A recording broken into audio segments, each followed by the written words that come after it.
Olá, bem-vindos ao programa Ecologia e Política em Debate. Hoje a nossa convidada é a professora Cristiane Derani. Muito obrigado pela presença, bem-vinda aqui aos estúdios da TV Floripa. Obrigada, Mauro. Conta pra gente, por favor, você estava me contando que está há 10 anos como professora aqui da UFSC. Como é que você começou a sua trajetória na área do direito ambiental? Muitos anos antes. Acho que desde que eu comecei a minha carreira acadêmica como estudante, eu comecei também a minha carreira de ambientalista. Isso já faz aí uns bons 30 anos. E comecei enquanto estudante, movimento ambientalista, e todas as bandeiras da época, que era a questão nuclear, os agrotóxicos, a defesa da Amazônia. Curiosamente, são assuntos que voltam, né? Mas esses eram os grandes temas daquele momento, nos anos 80, início dos anos 80. E, enfim, aí vi que era realmente isso, acho que quase que um propósito de vida, e comecei a estudar. Na verdade, a ideia era estudar. Isso você estava em São Paulo na época? Em São Paulo. Na capital? Na capital. Aí eu fiz o meu doutorado, comecei a fazer o mestrado em Direito Ambiental. Havia muito pouca coisa naquela época, né? Isso 87, ainda estava a Constituinte acontecendo. E em 88 saiu a nova Constituição com o artigo 225, no qual tive a felicidade de participar como estagiária de Direito ainda naquela época, junto com o deputado Fábio Feldman. Então, aquilo tudo me motivou muito a ver que nós trabalhávamos muito com direito comparado, e então eu via que havia outros lugares onde a questão ambiental tinha um status constitucional, tinha um detalhamento, e foi então que veio a ideia de ir para a Alemanha, que era, no meu entender, o país mais avançado no desenvolvimento do direito ambiental. Aí fiz doutorado lá, voltei, mas nesse meio tempo também eu fiz muita advocacia ambiental, né? Então, uma das grandes conquistas nossas, tivemos duas grandes conquistas. Uma conquista foi paralisar o exercício de tiros que a Marinha fazia num arquipélago lá em São Paulo chamado Alcatrazes. Simplesmente construíam alvos no arquipélago, um lugar onde havia aves endêmicas, aves migratórias. Hoje é um refúgio da vida silvestre, se não me engano. Conseguimos a classificação deles, foi uma grande vitória. Quando nós entramos com essa ação, ganhamos a liminar, foi uma luta naquela época de Davi e Golias, né? Já inaugurando o Instituto da Ação Civil Pública, provavelmente, que era de 85. Foi. Aquela ação foi para a Ação Civil Pública. E também nós tivemos um caso de uma representação, aí no caso, o Ministério Público Federal. Isso foi logo após a promulgação da Constituição, em 89. Havia um projeto de duplicação da estrada que levava de São Paulo a Santos, portanto cruzaria o Parque Estadual da Serra do Mar, haveria necessidade de alterar os limites do parque, e isso tinha se tornado, uma alteração como essa tinha se tornado ilegal, porque deveria ser feito por base em lei, conforme diz o artigo 225, e não foi. Então fizemos a representação, o Procurador-Geral da República encampou o texto, enviou para o Supremo, e nós conseguimos paralisar a duplicação da estrada por uma liminar dada no âmbito do Supremo Tribunal Federal. Legal, porque a advocacia de interesse público, ela, principalmente hoje, ela é fundamental, né? Que os advogados trabalhem bastante para o interesse público, porque para o interesse privado já tem muita gente trabalhando, né? É verdade. Então você teve esse diálogo da academia com a prática do direito, isso é muito interessante também. E aí você estava me contando que fez o doutorado na Alemanha. É sanduíche, né? Então eu comecei o doutorado aqui, passei 2 anos e meio na Alemanha, na época, e voltei para defendê-lo aqui na USP. E aí eu fiz, a minha tese virou um livro, né, que é o Direito Ambiental Econômico. Teve várias edições, e com base na teoria econômica, constitucional e meioambiental, e também voltado muito às questões relacionadas a como a economia ecológica, naquele tempo a gente já tinha avançado bastante nessa reflexão, serve de instrumento para direcionar as interpretações jurídicas para uma construção daquilo que a nossa Constituição chama de meio ambiente ecologicamente equilibrado, indispensável à sadia qualidade de vida. Então foi muito bom, mas agora depois de algumas edições, desde 2012 eu não reedito, porque aquela coisa, você acha que ainda precisa melhorar, mas acaba tendo outros projetos, aí ficou um livro de antiquário. Assim. Tá certo, mas foi um livro que, pelo que eu sei, ele foi muito bem utilizado, inclusive pelos tribunais, né?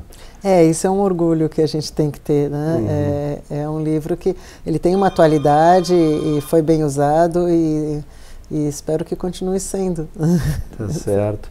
E aí, depois de ser professor em São Paulo, no Amazonas também, a gente criou o primeiro mestrado em Direito Ambiental no Amazonas, na Universidade do Estado do Amazonas. Isso foi também uma grande coisa e eu tive a oportunidade de frequentar muito a região norte, né? Tanto Manaus quanto Belém.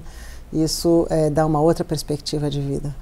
E nas suas lutas estão concretas, né? Muitas coisas em relação à floresta, aos povos indígenas, os conhecimentos tradicionais, isso tem uma concretude muito grande. Fiz até um filme nessa época, um documentário sobre conhecimentos tradicionais que foi passado por ocasião da Conferência das Partes da Convenção sobre Diversidade Biológica que ocorreu no Paraná. Isso foi 2006, acho que era a COP6, se não me engano. Sim. E aí, nessa ocasião, nós fizemos esse documentário que se chama O Saber que a Gente Sabe. E falando sobre os conhecimentos da floresta, as diversas formas de conhecer, é um tema de pesquisa muito caro para mim. E aí, em 2009, eu prestei o concurso, 2010, eu prestei o concurso aqui para a Federal de Santa Catarina, queria sair de São Paulo, vir morar mais perto do mar e pela força que tem a Universidade Federal, né, na sua área de meio ambiente, e vim para cá. E aí, nesse momento, estou ocupando, né, o cargo de pró-reitora de pós-graduação. Assumir a reitoria de pós-graduação nesse momento político que a gente está vivendo não deve ser uma tarefa fácil, né? A gente tem visto na imprensa e nas redes sociais o que o governo tem feito com as universidades públicas, cortando dinheiro de bolsas, cortando recursos para pesquisa. Como é que está esse cenário dentro da Universidade Federal hoje? Precisa ter muita força de vontade, muito ideal, e eu digo assim, muita sanidade, né? Eu aceitei o convite, foi com muita surpresa e com muito agradecimento e gratidão feito pelo nosso reitor, o professor Ubaldo César Baltazar, em homenagem a ele, em homenagem à universidade e, sobretudo, em homenagem ao meu querido amigo Luiz Carlos Cancelheiro de Oliva, que sucumbiu, né, a esse processo de desjuridização da justiça, né? Então, por força de atitudes que não são protegidas pelo devido processo legal, uma pessoa que amava a universidade antes de qualquer coisa, acima de qualquer coisa, isso eu sou testemunha viva, né, foi obrigada a deixá-la por motivo absolutamente inexplicável. Então, a gente tem mania, quem começa a vida lutando pelo meio ambiente, tem mania de causas difíceis, para não dizer causas quase perdidas. Exato. Né? Então, eu acho que por essa mania, eu falei, não, eu vou assumir essa pró-reitoria, porque é um momento difícil e essa luta eu vou assumir. Mais uma luta. E aqui, por curiosidade, né, mas eu acho que não é tão coincidência assim, se junta ao recrudescimento da necessidade de se lutar pelo meio ambiente. Exatamente, são duas lutas que também se complementam, porque não existe soluções para a crise ambiental se nós não trabalharmos com pesquisa e inovação. Sim. E a UFSC é uma das grandes universidades aqui no Brasil que trabalha com pesquisa e inovações. Nós temos pesquisas muito importantes lá.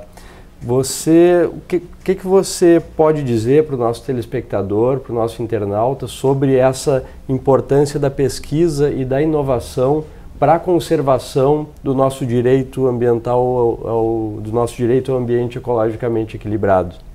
A UFSC é a 6ª melhor universidade do país.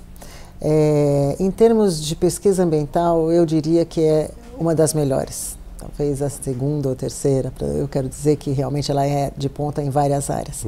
Na questão ambiental, a parte energética, a parte de materiais é fenomenal. No desenvolvimento de fármacos, por exemplo, nós temos um convênio junto à Natura para desenvolvimento de fármacos mais ambientalmente amigáveis. Nós temos toda a área de engenharia genética e de aquicultura e agronomia, muitas delas voltadas à atividade sustentável. Nós temos um programa, por exemplo, em agroecossistemas no interior de Santa Catarina. Então, só para ir explicando como a UFSC ela tem esse perfil ambiental. Nós temos a nossa área jurídica, grandes professores de direito ambiental que ensinam para o Brasil e para o mundo. Nós recentemente recebemos, quando eu entro como pró-reitora, eu recebo vamos dizer, o prazer de poder dirigir um grande programa de internacionalização que foi o qual que nós saímos vencedores numa chamada feita pela CAPES, que é o Programa Institucional de Internacionalização. E nesse programa nós fizemos um grande projeto, e nesse grande projeto com 5 grandes áreas temáticas para toda a universidade, uma das áreas é sustentabilidade.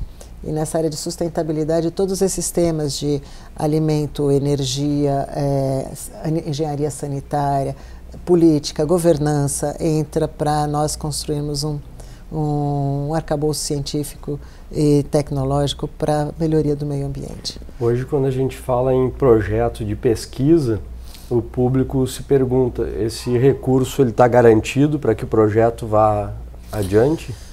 É sempre um terreno bastante pantanoso. Quando eu disse que nós precisamos de muita sanidade para aguentarmos essa situação, é porque cada dia nós temos uma surpresa.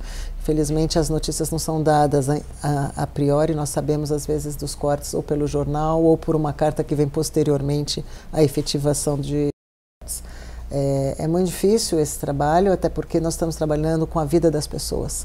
A gente fala corte de bolsas vai prejudicar a ciência, é óbvio. Mas corte de bolsa é corte de salário, é corte daquele pequeno dinheiro, é um dinheiro ínfimo que as pessoas, os estudantes precisam para poder comer e para poder ficar na universidade. Então não é um acréscimo à renda, é na verdade a própria renda das pessoas que sem aviso prévio, sem nenhum tipo de previsão, sem nenhum tipo de compensação, é simplesmente retirado. As pessoas se sentem jogadas assim num buraco e esperando que alguma coisa, algum milagre aconteça. E nós somos obrigados a dar essa notícia. É importante você falar isso porque exatamente essa visão que o nosso público tem que ter. Quando a gente fala em corte de bolsas, isso não é um número, porque muitas vezes são nos apresentados números, né? Sim. Mas são vidas de pessoas, sim, sistemas familiares, sim, que são abalados por esse corte de bolsa. Vou completar. E o futuro dessas pessoas? Porque quem se submete a um trabalho absolutamente árduo, abnegado por um valor tão pequeno, não está dentro de um emprego, está, na verdade, numa busca de um ideal para o seu futuro, para o futuro das suas pesquisas, portanto, o futuro do país e do mundo. E isso, de um momento, e exatamente isso não é figurativo, no momento acaba tudo. É como se acordar de um sonho e caísse diretamente num pesadelo. A relação, porque assim, o pesquisador, ele recebe uma bolsa, mas na verdade ele trabalha. A pessoa está lá estudando, mas o seu estudo, a sua pesquisa é um trabalho. E é uma relação muito frágil, porque qualquer trabalhador ainda, né, hoje no Brasil, que tem a sua carteira assinada, quando ele sai, por exemplo, ele tem verbas rescisórias, etc. E o pesquisador, ele é tão abnegado que ele abdica disso para estar dentro de uma universidade pesquisando, pesquisas relevantes para a saúde, para o meio ambiente, sim, para o desenvolvimento tecnológico, para o desenvolvimento econômico do país, sim, e para que a sociedade possa enfrentar essas várias crises que a gente vem enfrentando, né?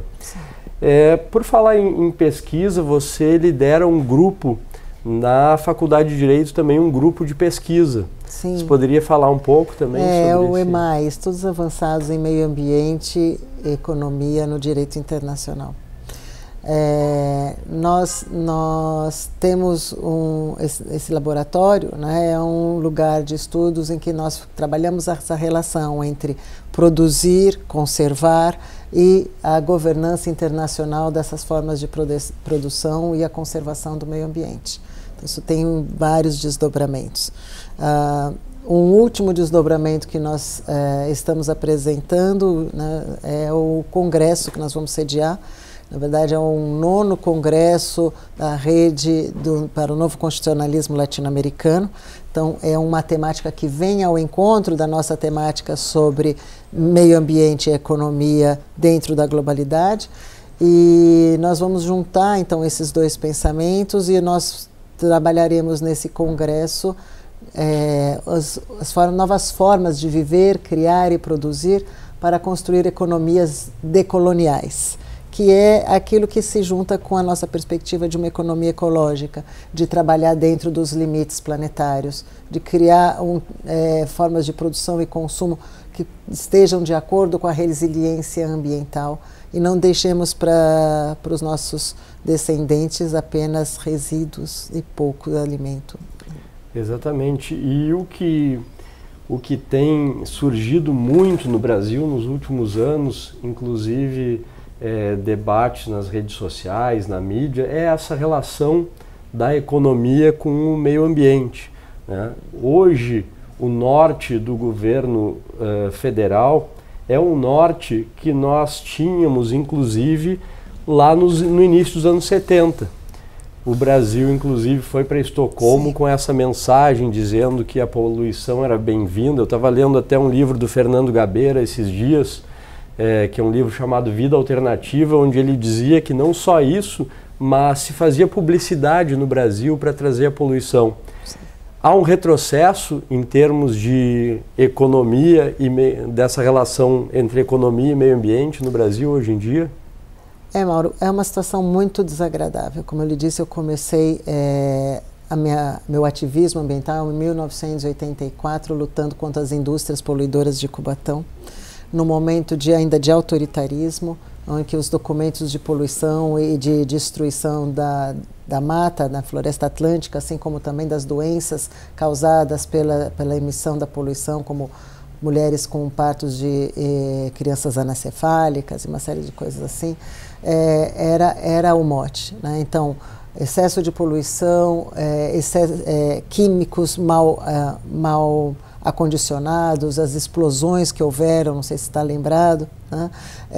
Toda uma luta para a lei de agrotóxico, que justamente nós conseguimos com muita luta em 1989.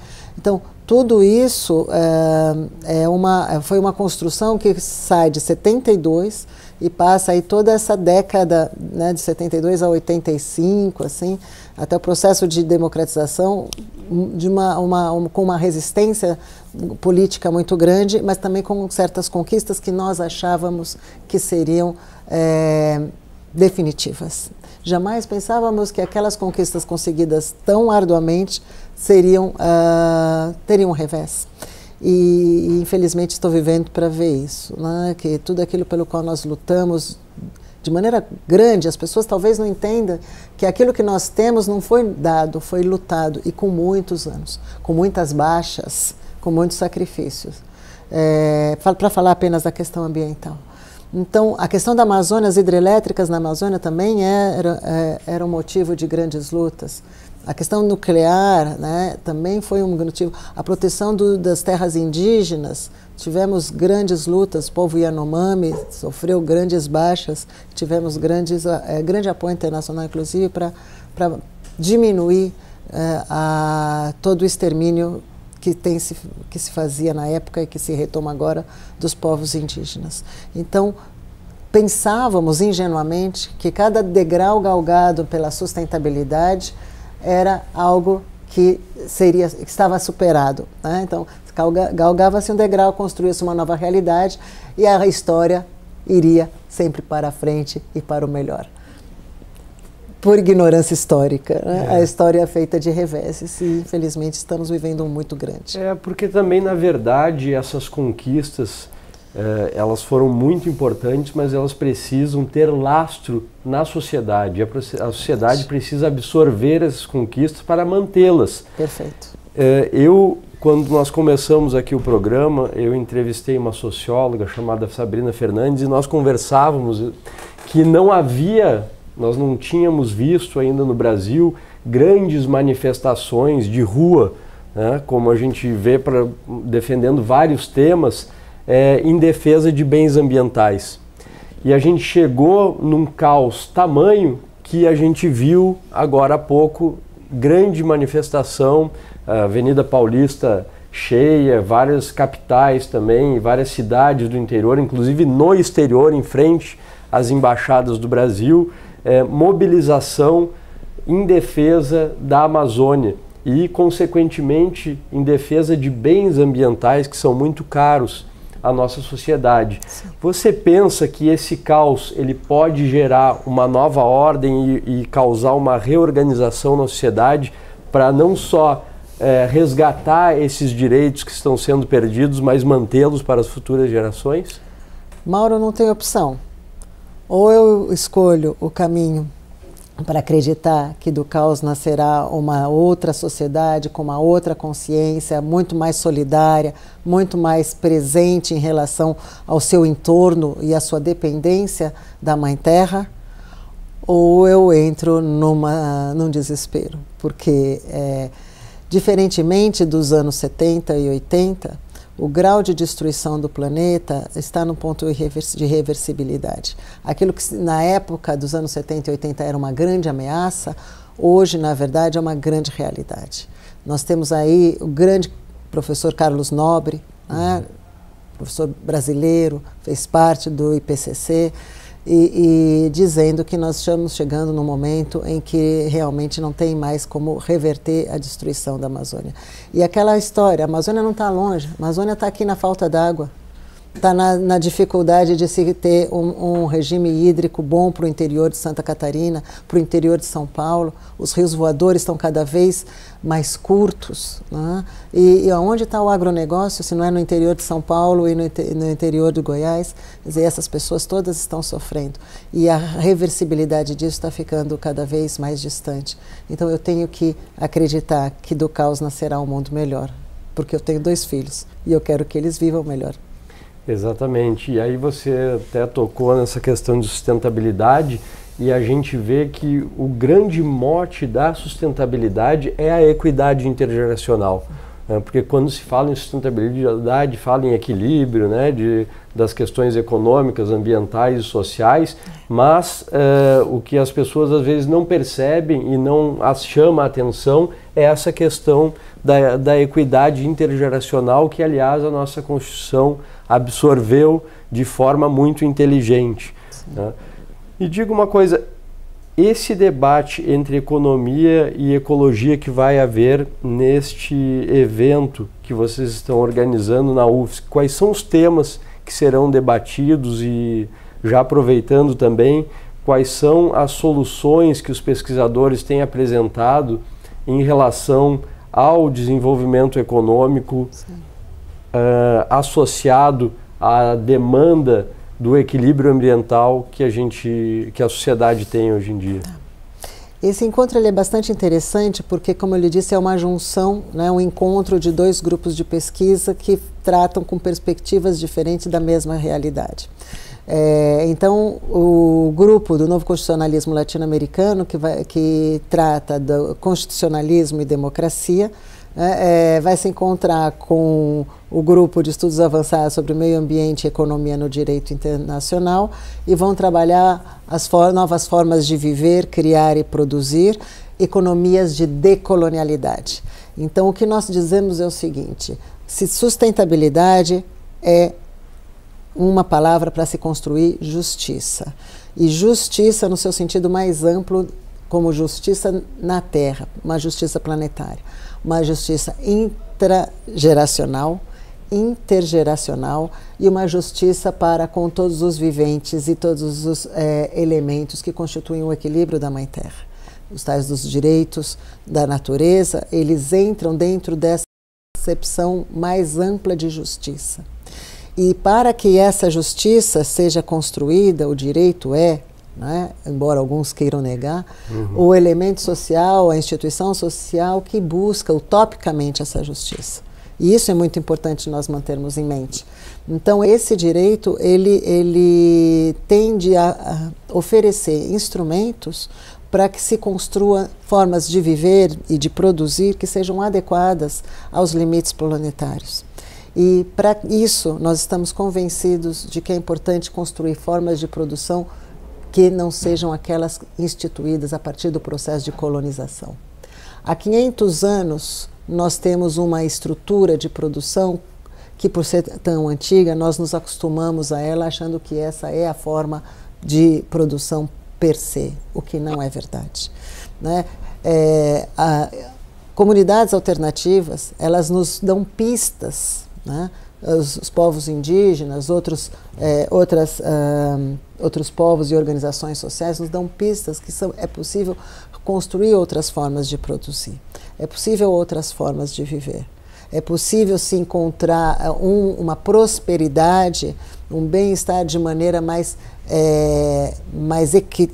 equitativa, né? E uma riqueza de maneira equitativa.